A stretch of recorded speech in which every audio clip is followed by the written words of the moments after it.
Hello, and welcome to another episode of The Rundown. I'm MaryCatherine Neal, I'm your host, and today we're going to be talking about our Taking Action 8 News Investigates team.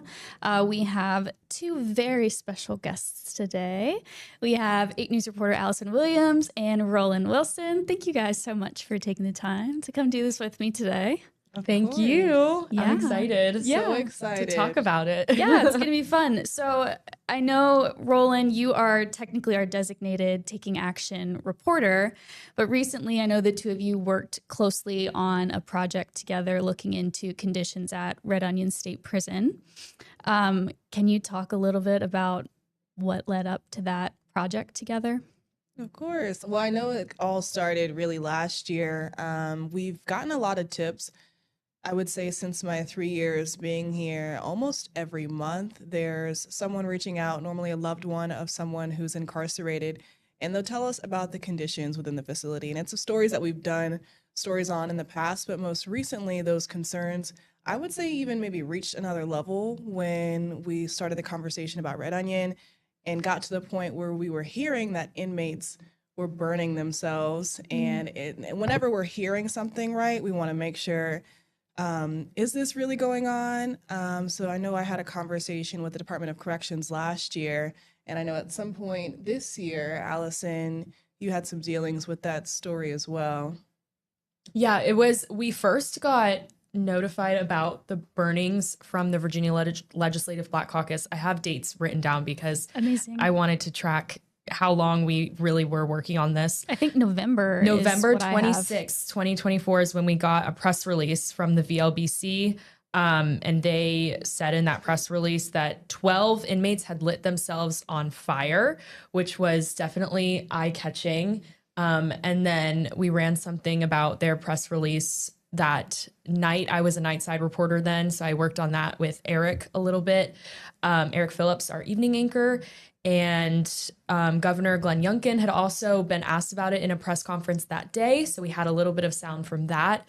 And then I believe it was the next day that the Department of Corrections released a statement. Their director, Chadwick Dotson, and Rolynn did a story like that same week, maybe even the next day about it. Yeah, so it was so important. I know it was a quick turnaround for us too, but we really wanted to get that question answered and figure out what is going on inside the facility. So that initial conversation, while it was quick, it was very informative. That's when we got their side of the story where they mentioned that this is actually not happening. That was one of the things we had to clear up at first, the language of things. We were talking about burnings and lighting themselves on fire. Which is a very distinct difference that two groups still would not agree on today. Yeah. Oh, can you talk a little bit about that? I didn't know about this discrepancy. Yeah, well, even just from the VLBC saying 12 inmates and then the DOC said, 6 inmates have burned themselves, but from what the VLBC says, it sounds like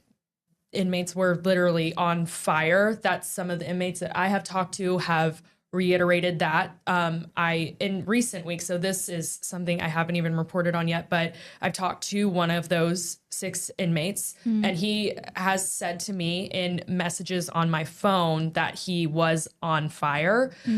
There's no cameras, like we will truly never know. We just have to take people at their words. But yeah, there is a very distinct difference in what the DOC says versus advocacy groups and people who are actually at the facility. So yeah. And what is it like? I feel like a lot of times these taking action stories can be really heavy emotionally, and just to hear, Allison, you say that you're talking to somebody who says, I was on fire because of this. Would you guys talk a little bit about the emotional toll, if there is one, that comes with these types of stories, and maybe what that self-care looks like, or what it looks like when you're done with that story to kind of heal in a way? Yeah. I would say, because I did talk to several people who have been through Red Onion, are still currently in there. One of my main characters in my story was Kevin Rashid Johnson, who is currently in prison. He's been in prison for decades at this point. He told me he has this resilience, this will to just keep going. Same with the 2 men that I interviewed who are now out of prison. They've done a lot of healing themselves. And they've really, from what I've seen, turned their lives around and tried to move on from being in prison and have done some advocacy work. And of course, were willing to talk to me about their experiences, which I think sheds a light on what happens in that kind of facility. As for the newer inmate that I've been in communication with, he has expressed that he has not been able to get the mental health treatment that he wants. The DOC says that they provide mental health treatment to the inmates. So that's another thing where they just completely contradict each other. But it is really hard. It's really odd kind of picturing, especially when I'm messaging them back and forth, like just picturing them like in prison messaging me. And I'm just sometimes just off of work in my everyday life. It's the weekend. I'm just like messaging them. It is very odd to like try and put myself in their shoes. I was very drained after this story. I think Rolynn might feel the same way, but I remember feeling very, very drained. And Deanna, who worked very closely with us, like kind of pulled me aside and was just like, take a break, go home, like lay on your couch, Take a bath, yes, something. like make sure you don't get too burned out from this. Cause I think she could tell that I was just tired. But yeah, reflecting and watching it back, I watched it back a few days ago. I'm so proud of it. So it was worth it. No, it's a great experience. And to that point, I think it's tough whether it's any story, but I think more so in taking action stories. Sometimes people don't see the work that goes behind it. It's a lot of digging. I had no idea. It's a lot of digging. It's a lot of talking with folks. And when you're dealing with a subject like this, I personally try to make sure not only I understand, but everyone understands, no matter what the story is or what side you're on. These are real people and these are real lives. So as a journalist, you're not only making sure that you're showing a real, not character, a real life, but also managing not taking that home with you. It's no secret that we don't have normal schedules. My schedule means I'm off on Thursdays and Fridays, which sometimes doesn't feel like I'm off on those times, but it's really a balance of it all, I would say. And I think with a story like this one specifically, there's so much impact because we're talking about Red Onion, right? But Red Onion is not the only prison or jail in our viewing area. And there are so many people in our viewing area, whether they were incarcerated themselves or not, they may know someone who is incarcerated. So you're touching a lot of lives here while sharing the life of someone or a few people. So that can be heavy, but that's also why I think it's so rewarding. Because it's one of those stories that you walk away from and you're like, all right, I did something. I informed someone. I shared someone's story. And that's what's so important. I know Allison dealt with more of the personal side of things and speaking with those who are incarcerated. I spoke with more of our legal officials and lawmakers on things. But even then, you know, you have to have the mindset of understanding these people's experience and asking what's being done, what's happening, what's going on. And it can take a lot, but I think I love to hear people see and experience what it takes so that people understand what goes into it and the effort that we're trying to make. Yeah, let's talk more about what goes into it because I feel like you guys worked on this story forever. I feel like Allison and I work a little more closely than Rolynn and I because we're on mornings together. And she would be like, hey, I am out of the 9:30 today because I have to do some Red Onion stuff. And I'd be like, okay, girl, go do what you got to do. And it just felt like it took a really long time for you to get all of the components together for these stories. So can you both walk me through kind of a rough timeline and just the different parts? I mean, I know there's graphics, there's writing web stories, there's finding the good sound, there's getting every piece of the story that you think needs to be crammed into this story with also keeping like time constraints in mind. So just walk me through that. What did that look like for y'all? Yeah, I think start to finish, it took 4 months. I would say for me, writing and graphics took the longest. One of the main things that we talked about is that we were very video short. it is not easy to just, the prison first off is about 6 hours away from Richmond. So it would be hard to get there, and they probably wouldn't let a camera crew in there and just film whatever we wanted. So we were very video short. We relied heavily on graphics. Our graphics designer, Seth, like truly, he brought the story to life. Yes. Could not have told it without him. Seth. Shout out to Seth. Shout out to Deanna, who had ideas to make it so much more digestible, because both of ours were so complicated. So the graphics took a long time. My writing, I did so many rewrites, so many. I feel like I could have made even changed things today, but my first original, it was horrible. It was almost like a brain dump, and I did a complete different rewrite of that after that. And it was still like a 5-minute long piece, which is extremely long for us. It was the longest piece I've ever made. So, yeah, the writing, it was like probably 2 months just making edits to my writing and graphics. It was crazy. I would say on top of it just being a complex story to begin with, we were also dealing with a lot of changes along the way. Like, this story was happening while the General Assembly was happening. Yes. And there were rallies along the way, and there were changes, and there was new legislation introduced, and then Governor Glenn Youngkin actually made a decision on those. So each time those changes were happening, we were making changes. Days before we aired, he made decisions on Rolynn's piece. Yes. which changed it. Yeah. Exactly. So we're dealing with those changes, but we also want to make sure, which is tough, and I think it's easier once you've gone through something like this to understand we are talking to so many folks, maybe 30-hour-long conversations sometimes. We're reading through documents that are pages long. We are sending out emails that we're digging through for a story that's only a couple minutes. So when you're doing something like that, and yes, it's longer than what a normal story would be, you want to make sure that you're telling people, these are your bullet points. This is what I want you to walk away with. We're going to follow more later, of course, but we want it to be clear. So I wanted to make sure that I was doing that on my end. What are legislators doing? What are lawmakers doing? What is the facility doing? What is DOC doing? And for Allison, she had her own points as well of what we wanted to accomplish in this story. Because something like this, there's so many layers. you can so many layers. Yes. We just want to make sure it could have been like so much longer too. Probably could have been an entire like half-hour special. I mean, this is something you see a documentary about, honestly. And hopefully we can get to that long form thing one day. Yeah. Long form documentary content coming. Yeah. But for this story, I would say that was the process, which is rather new for us here. It's exciting, it's new. And then on top of you doing that story yourself, teaming up with someone is different. This is only the second time I've teamed up with someone for a story and done it differently than I did with Deanna on a previous story that we've worked on. Yeah. So it's a learning experience, really. Yeah. I was so happy to work with Rolynn. It just felt like less pressure on just one person. Yeah.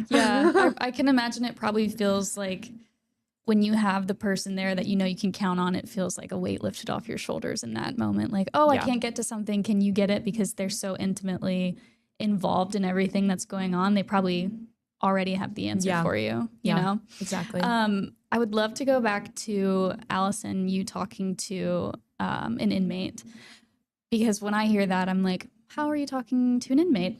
And Rolynn, I know you had a lot of talking with like legislators and people who are not in prison. And so it was easier to just shoot them an email. But Allison, could you talk about how you get in touch with people who are incarcerated and what that communication looks like? Yeah, I can go over the 3 men that I talked to. The first one, John, he reached out to us like 2 days after our initial story back in November and said, I have done time there. I would love to talk to someone. I did about a month of talking back and forth with him before I interviewed him on, well, I didn't show his face. He wanted to stay anonymous, didn't want to share his last name. Interviewed him end of December. And then there was a Red Onion closure rally up at the Capitol building in the middle of January, which is where I met Hassan Shabazz, just interviewed him there on the spot. And then to get in touch with Kevin Rashid Johnson, who is currently incarcerated, I had seen his name a couple times in other articles. He's very outspoken about what it's like to be in prison. So I looked him up on this service called JPay, which is how families communicate with inmates. But yeah, I was able to look up his name and found him, sent him a message, and just sent him my number because they have to call you, and kind of just crossed my fingers that he would call. And I go, like you, MaryCatherine, we work odd hours. I was asleep. I get in bed at about 4 p.m. He called me at 8 p.m. when I was in the depths of sleep. And I just got up. Luckily, I knew everything I wanted to ask him, and we talked. I recorded the conversation for about an hour. Wow. And then tried to go back to sleep. But yeah, I talked to him in my middle of the night. It was like 8 p.m., but that's like being woken up at 2 a.m. Yes. So yeah, I was able to message him on that and get a hold of him. And luckily he was willing to talk to me. Interesting. How do you both go about keeping in touch with the people that you've spoken to and keeping tabs on things? I know you talked a little bit about, as this story was happening and as you were working on it, things were changing every day, which then makes script edits and different interview opportunities show up. And so you kind of have to roll with the punches. But how are you working daily with these kind of stories to just make sure you're staying on top of things when you also have other stories you're doing, other projects, a personal life, a relationship, it just life being thrown at you? What does that look like for both of you? Yeah, I guess I'll start by saying it's not easy. Yeah. It's not easy, but especially with a story like this or any that's a deeper dive, you want to stay organized and have a curious mind. I think taking action stories and any type of investigative work takes you saying, all right, what's next? And for me, what's next in this story was we found out that the state will be investigating their own to see what's happening at Red Onion. So in me, I'm thinking like, okay, when is this investigation going to come out? What do lawmakers think about it? And along the way, we're continuing to receive emails from those who've seen the story, which is great. And we're keeping in touch with them and hearing their stories. So I live my life by a to-do and bullet. So I'm writing down those questions to seeing how I can get those answered and working on them when I can. Yeah. It's a process, but you always want to make sure you're doing it in a way that makes sense and that you can convey whatever it is you're trying to say in that moment. But it's not easy. Mm-hmm. Yeah, I would say all the same things. And organization-wise, I definitely learned a lot. I think everyone that worked on this did. Our email threads were crazy. Like the amount of scripts that were just buried in my email where I was like, I can't even find the most updated one. There were just so many things, and like trying to keep everyone up to date on what we were doing, the email was crazy. So I think moving forward, we would probably have a better system, but yeah. Yeah. Rolynn, you touched on it a little bit just now. I was going to ask what's next for this story. I know we got the update recently that at least 2 inmates had been moved out of state that had burned themselves. And I know you want to follow up on that too, Allison. What else are there missing pieces that you think you're still looking for moving forward? Well, just yesterday we got confirmed that Kevin Rashid Johnson, who is the inmate that I spoke to in this piece, has also been transferred out of state. Was he someone who burned themselves? Or No. Okay. He was not. So trying to track him down. Yeah. I know that one of the inmates who is confirmed by DOC to have burned themselves has been transferred to Indiana. The other one, I'm not quite sure where he is either. So yeah, that's kind of what I'll be looking into a little bit more next, see where they are.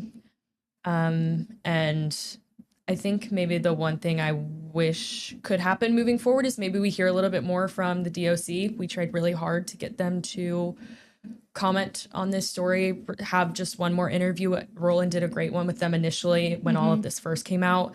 And I had tried to talk to them, I think 5 or 6 times. I have emails trying to get them to comment for this specific story, and they respectfully declined. So I wish that they would maybe talk to us in the future. Yeah, and that's something we'll obviously continue to reach out on. As I mentioned, we're still hearing those personal stories inside Red Onion, but also other facilities, really across Central Virginia. So it's my hope that Next looks like inside any other facility, inside maybe facility changes that are impacting Red Onion. So that's important to me on top of that investigation coming out. But I think one of the big things, in my opinion, here for what I've been able to follow so far is what is happening inside. We talked about in the beginning, there's conflicting stories on what's happening, whether the conditions are fair or not. So I'm interested to see after our story what legislation will come out next year, what the investigation will show, and then what will families have to say about that? What will lawmakers have to say about that? And what will the department have to say about that? Yeah. Yeah. More to come, definitely. Yeah. Well, thank you both so much for joining me. I appreciate it. You can read Rolynn and Allison's story on our website, WRIC.com. Give it a read, give it a watch. It's long, but it's worth it. It's got so much good meat and bones to it. So please give it a read. And thank you guys. Thank you.